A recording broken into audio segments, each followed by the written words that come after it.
Good afternoon, everybody. As we can see, there's enhanced risk over here in South Dakota, far north. Little clips of Nebraska here, but we can see there's a huge slight risk that's going to that involves South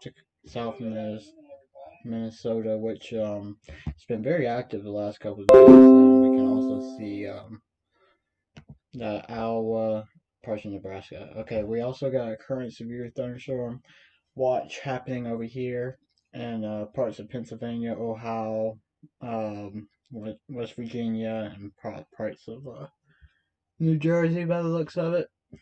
Anyways, we got several mesoscale discussions happening over here. We will look at that here in just a minute. One of them involves this little system that's evolving over here in Ohio and West Virginia and Pennsylvania. And we got another, yep, that's the same thing. So we got two mesoscale discussions we'll look over in just a little bit. And two of them, let's discuss about, I guess, the overall setup by the looks of it today so far. Um, as we can see, there's only severe thunderstorm warnings happening right now with the current severe thunderstorm watch over here. As the SPC shows, there might be some increase in activity over here in Nebraska / South Dakota area, and we'll look further detail into that in a little while. Also, that slight risk that's down here in Texas / Oklahoma, we will also have a quick look at that. Let's look at the current fronts and where they're all located, so we have a general idea of what's happening. We're going to look at surface analysis. As we can see, it looks like a low, a big trailing cold front. And then we got these storms that are firing up over here. It looks kind of interesting because this low is not close to it. But anyways, let's look. So later this afternoon, as we can see, it looks like there's going to be a low over here in Colorado with a slight warm but cold front with this main low right here with a trailing cold front. And then it looks like this might be um, a dry line of some sort that may develop. I think that's. But anyways, so we got that. So now we're gonna look at EWAL. This is a Penn State website, but I use it for. I know not a lot of people use it for modeling. Don't like using College State websites for forecasting, but I personally do. As we can see, the storms are that's over here and that's forming up in Ohio and Pennsylvania, West Virginia. There's a little disturbance low vorticity right here with a low that looks to be indicated by the EWAL. So that's what these storms are firing up on. As we can see, it indicates precipitation and relative humidity, which just clouds through this region right here. Let's progress as this afternoon, as this evening goes. As we can see, there's going to be some sort of shortwave trough that's all the way up here and north. It's a little shortwave trough. It looks like a little low. Usually, when you have a little disturbance like that, usually storms like to fire up. As we can see, there's precipitation that this model is indicating to fire up later this afternoon. So that gives us a general idea on what's going on. Now we're going to look at the GFS upper winds. We're going to progress as the evening goes. So as we can see, it looks like we're going to have some low-level jet at upper level jet or mid-level jet through Iowa through the evening hours. So we will keep an eye on that. And I didn't um let's look at what the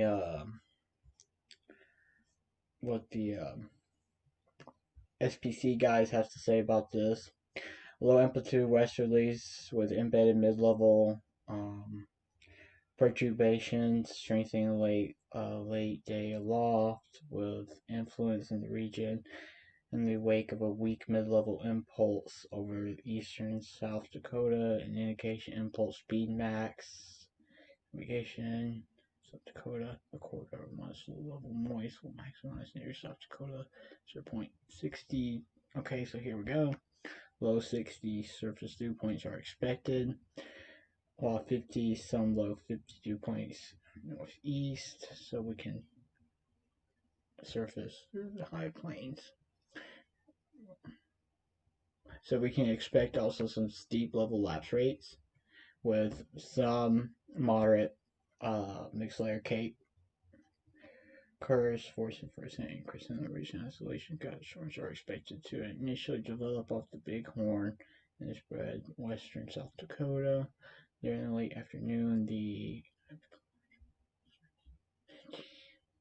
effective bulk shear is expected to hit above 50 knots.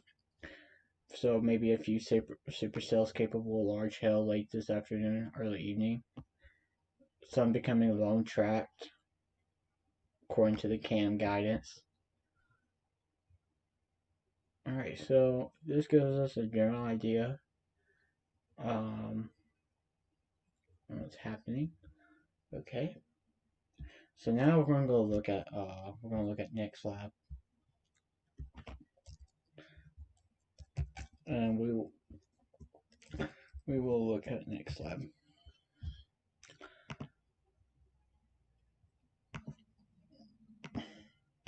Then we're going to look at all the current conditions and what's happening. So I guess we're going to look at the NAM. We're going to look at this portion. So as the afternoon, so we can see down here, we can see storms developing through Texas and Oklahoma. If we probably take a sounding from it, see what it looks like. So severe, looks like there's not very much low level winds. So here looks like these are going to be very elevated. Okay. Let's take a little farther ahead of this system that's developing. Let's see if we get anything different. Relatively same. Okay. Oops. Here we go. So let's continue as the afternoon. So we can see that it looks like we're having some sort of like NCS sort of kind of system developing through here. So it looks like it's gonna let's take a sounding from each spot as the afternoon progresses. So weak tornado, as we can see, LCO heights are looks kind of elevated. Looks like you have some sort of capping here of some sort.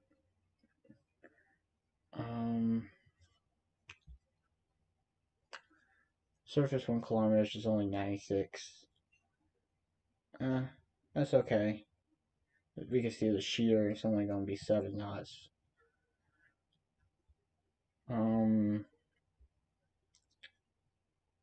BRM's pretty high though, 151.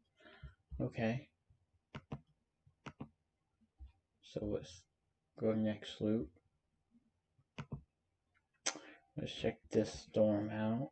Kind of gives us a general idea. This is potential land. We can see this capping right here. This is where the temperature spike. What we need is this either to lift or we need the atmosphere to cool off a little bit. But there is some omega. Anyways, so it looks like the storms are starting to mature right here. So we're going to check this spot out. So we can still see that capping that's happening. So these storms are going to be pretty elevated by the looks of it. So far. Oh, I can get that go away. Oh. Okay, here we go. So, and it quickly dies off. Okay. So we're looking at 06Z, 03. So this is going to be later in the evening. Let's see. Right. Yeah, this is going to be late afternoon till night event. That's going to occur. Let's look at the winds, because they were talking about how later in the afternoon there's expected to be some stronger winds. As we can see, yeah, some modest winds through this region.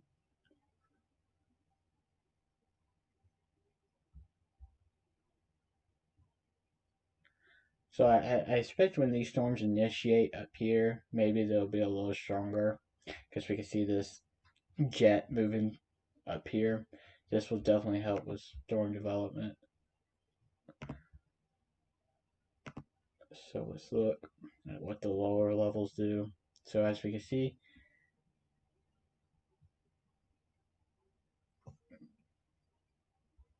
they increase as the night goes. So probably definitely gonna be a wind slash hail event probably. Let's see. As we saw, there's maybe some 60 dews. This tells it off. Yeah, you can see these little pockets of 60s, 50s. So not really high dew points for this system. That's for sure. Um, okay. So what's expected? 21Z. As we can see, it seems like everything kind of goes stable. Um, so let's look at surface-based cape and see if any of that's unstable. Everything kind of goes stable. Well, how I know it's stable, see these slash lines right here. That's convective inhibition. Um, just based on everything I've been kind of looking at so far, I'm not very too far. Let's see, 03, 06. Oops, man, I keep clicking on everything. Okay, right there.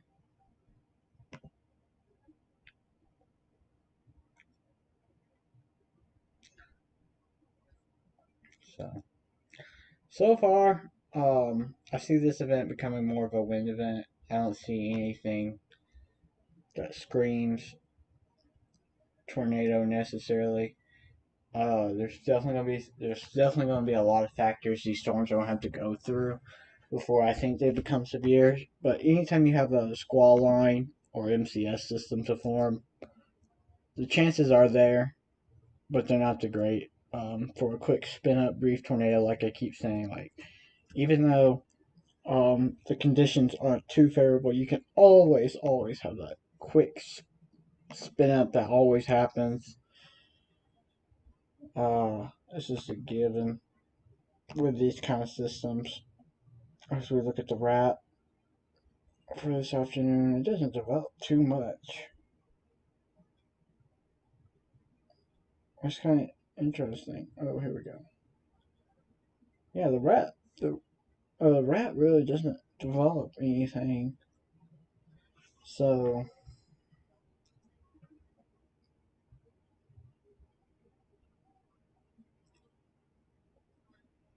huh, that is very interesting. Okay, see what it does.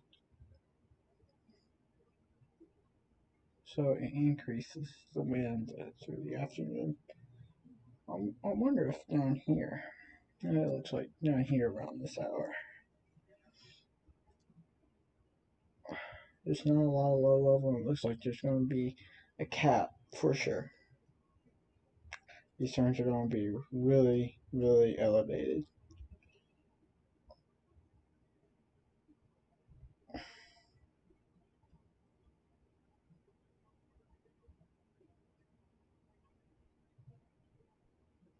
Keeps everything stable.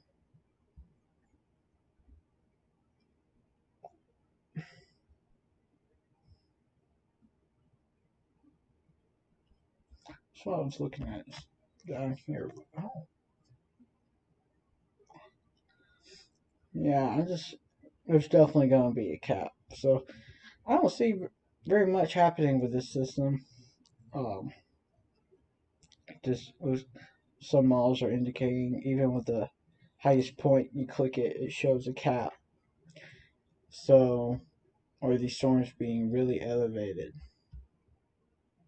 But as we can see, like I said, anytime you have these kind of systems, the chance are just they're there, but they're small. You can always have a quick, brief spin up that can happen with these systems. But the chances for anything is really small for today. Definitely up here. As we can see, there's a 0% chance of anything developing down here in Texas, and no percent chance of tornadoes over here where these storms are happening in Ohio, West Virginia, and Pennsylvania. But but yeah, I'm not seeing too much with that system, with this system.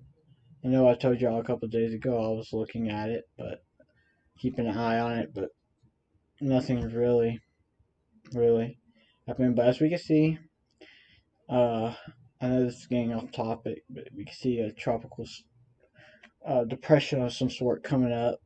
It looks like this GFS run's got hit in somewhere in Louisville. And anytime you have these kind of tropical depressions to come up on land, you can always have a chance of tornadoes within its outer banks, which you normally see these pressure, how they're kind of pointy right here. You're looking for that usually because there's like a front, like I said, imaginary front. And usually, supercells like to on the outer bands of the storms develop right through here. So it's definitely something to keep an eye on. I guess since today's event's not really that interesting, we'll go on to talk about the Atlantic Ocean real quick. Sorry I haven't been posting a lot, or haven't been doing too much. I've been really busy. So as we can see, here's the shear. This represents the 850 to 250 millibar shear. These are the mean winds, so we can see this jet up here. This can tell us how strong. This is the vorticity. This is relative humidity. Usually, you want this shear at the 150 to be non-existent because this is shear that could destroy the main tropic, as we can see. Storms going to develop. To this one, I think I chose GFS, but as we can see, it's expected to make probably landfall around Louisiana. Uh, some modest shear on the upper end of the storm, maybe. So that definitely won't help it. And then when it makes landfall, as we can see, you can see the low right here. So definitely when this storm makes landfall, there's going to be, of course, a slight chance of tornadoes developing.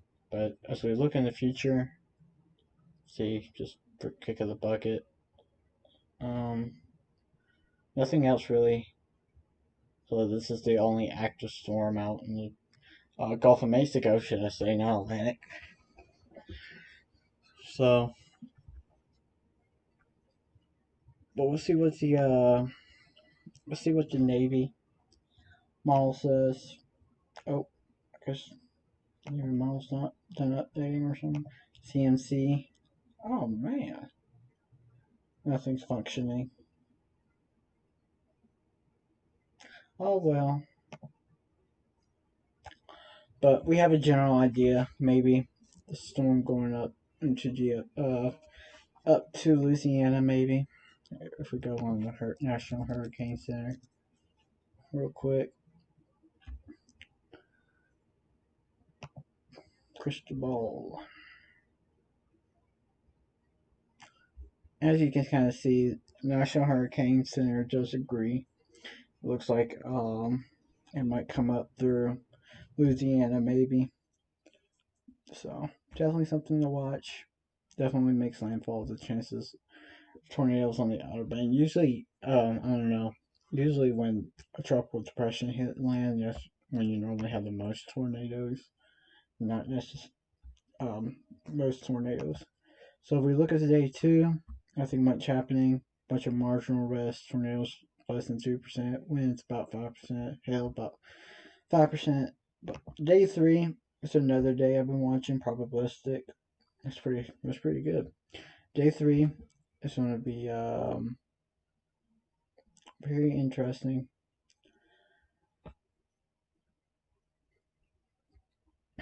So I guess we're gonna kind of look at that event real quick on my version of how kind of quickly glance.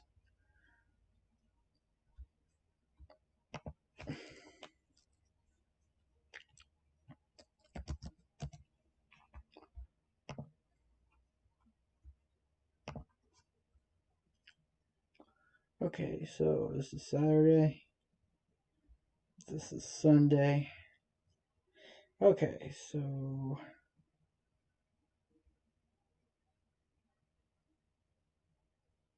wow.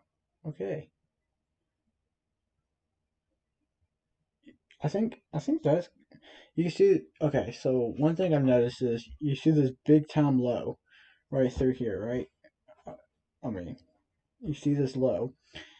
Now the 570 line on this website shows warm air. You can see this huge warm moist air reaching up here. You can see it. I mean, it's crazy, and it looks like I can't tell if this is negative or if it's coming around this big short wave.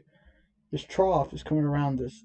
Well, it comes up, it gets sucked in to this vorticity. So I guess you can say it's negative tilt in a sense. So just based on looking at this, there's actually a pretty good chance for tornadoes. Maybe really good chance. So as we can see, let's look. You can see. Oh wow! Look at these low level winds screaming almost up to 50 knots through this region, and you can see the 700 millibars um, kind of sort of screaming through this area. And you can see a little bit of upper level jet. So definitely going to be an interesting event that's going to occur on Sunday. Definitely an event I'm going to watch. As we can see through the evening, you can see this nose of this upper level jet coming through here a little bit. So this is definitely an event to watch. I'll definitely probably, if I have the time and if I can, I'll be definitely covering this event. And then here you can see this tropical system coming through. Probably going to get swept away by this cold front. So there it goes. So you can see where these 700 millibar winds and these 850 the lower level jet comes through here. So we could probably suspect maybe some supercells or tornadoes maybe, but we haven't looked at Cape and all that. This is just looking at this. But as you can see, Sunday's event up here, I mean, you can see this big time low level jet screaming through this region right here. You can see the mid levels coming through, and you can see a little bit of the upper levels. So this Sunday's definitely going to be a event to watch, and I think if I believe this might be negative tilt. I mean, with negative tilt, so negative tilt, you have more divergence and all that happening. It helps with soaring development and all that. But I say Sunday definitely be a day to watch. I won't be surprised um, if maybe this gets upgraded later, but we will have to keep an eye out for sure. So let's see where. Definitely this region right in here where they got the enhanced risk, where you got the upper level winds are pretty okay. Where you see the low level jet is you kind of got the back end of this low level jet by the looks of it. So that's where you get some convergence happening. So definitely, I say that spot looks really good because you have all three winds intersecting through there.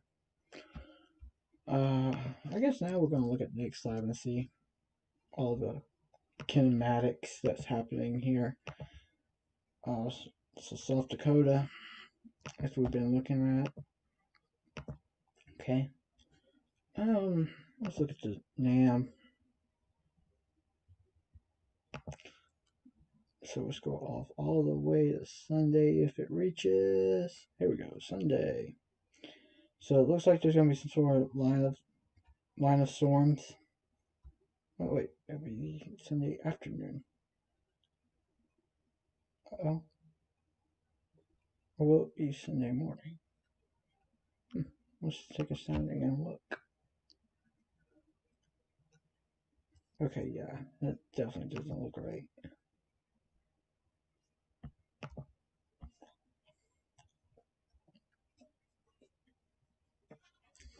So definitely go, I think it can be evening, see? Sunday, right there, Sunday at 12Z.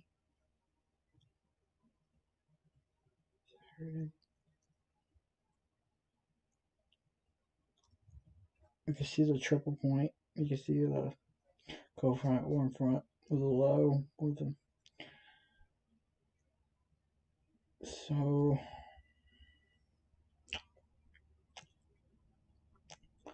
12Z. Okay.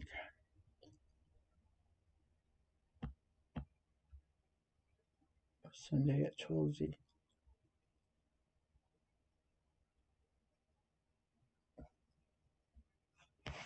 See if this looks. This is North Dakota we're looking at. Severe. Maybe what we need to do is maybe look at GFS because I think GFS would go out that far. Okay, Sunday. So it'll be late in the evening. Let's look right in here. This looks about right.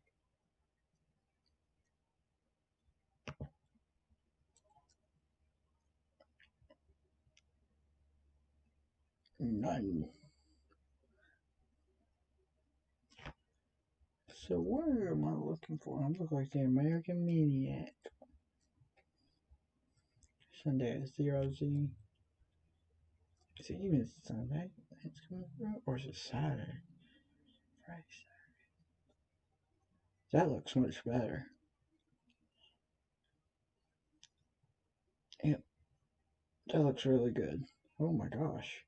Look at this big time low level jet with this upper level jet right here. And look at the critical angle being 85. That means all that vorticity the storm can feed on. And as you can see, the LCO heights are um pretty okay, but we have the SRH are looking at it'll be extremely okay. And that's definitely like crazy. So mixed layer cape about 2000s. That's good. There's a little bit of convective inhibition, but not too much. So this is a Sunday afternoon. Oh, Saturday afternoon. Okay, so maybe that's what I was doing wrong with the NAM. I should have been looking at Saturday afternoon. Okay, Saturday.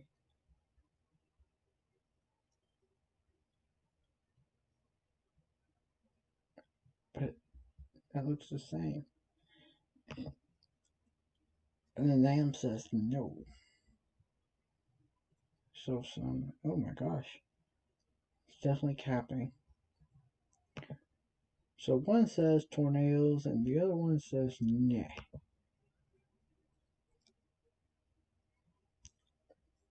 Okay. Let's do this.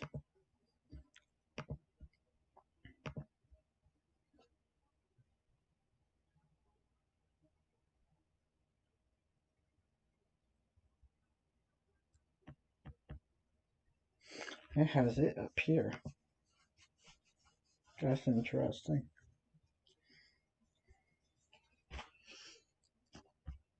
Okay, so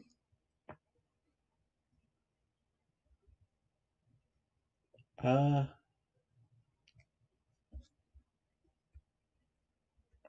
don't know. GFS has got like an outbreak. We'll see what it says. How about that? See what the SPC guys are looking at. Upper level ridge will amplify, move quickly northeastward across northern plains, as we saw. At the surface, low will deepen in northern Minnesota. A warm front moves northward, as we saw. In case y'all don't know what I'm talking about, right here, again, you can see on the next slide the warm front moves through. Okay. Northeastward along the south of the warm front, a moist air mass will be in place across much of the south. A narrow corridor of maximum low-level moisture will exit across eastern northern Montana. Strong instability is forecast to develop to the south of the warm front Saturday afternoon across part of the southern and western South Dakota, with moderate instability further northwestward along the moist axis. Large-scale ascent will increase across the northern plains during the day as the shortwave trough approaches from the southwest, as we saw that little vorticity or that shortwave trough that's coming up. Although a capping inversion, which we saw said it looked like it might be, is forecast to be in place across much of the instability corridor. The cap should weaken by late afternoon. This, combined with increased large-scale ascent and low-level convergence along the warm front, should result, like I said, it kind of looks like it's from the back end, so we might have some convergence happening. Results as surface-based convective initiation across the instability corridor Saturday afternoon from southern to western Dakota into central and eastern Montana. Other thunderstorms may develop further to the northeast of the cooler air mass across the South Dakota and southern North Dakota. Thunderstorms are expected to grow upscale and move northwestward across the northern plains from late Saturday afternoon through the evening. Okay. Forecast sounding along the instability axis by 22Z on Saturday to the East Rapid City, South Dakota, show moderate to strong instability with mixed layer CAPE of 2,000 to 4,500 joules per kilogram. Lower, higher depends on which model solution you look at. The wind strong speed shear is in the mid levels, as we saw. I was discussing about how the mid levels are crazy. At the 700 millibar, which was a directional shear from the surface to 700 millibar, like I was showing you that huge photograph, we saw that the 700 millibars are screaming with strong speed shear in the middle. Wind profiles likely support supercell development. 700 through 500 millibar lapse rate, 7.5 will be favorable for large hail. With the more intense cores, the large hail threat along the possibility of hailstones greater than 2 inches in diameter is forecast to be greatest across western and central South Dakota, along with corridor's strongest instability. Large hail will be possible in central and northern Montana, but weaker instability there may be the threat. A bit more isolated. Few tornadoes may occur as supercells mature. Anyways, as we can see, it's going to be a more interesting event. Until then, hope everyone has a good day. I don't see much happening today, but hope everyone has a good day. I might or might not stream later today. Peace.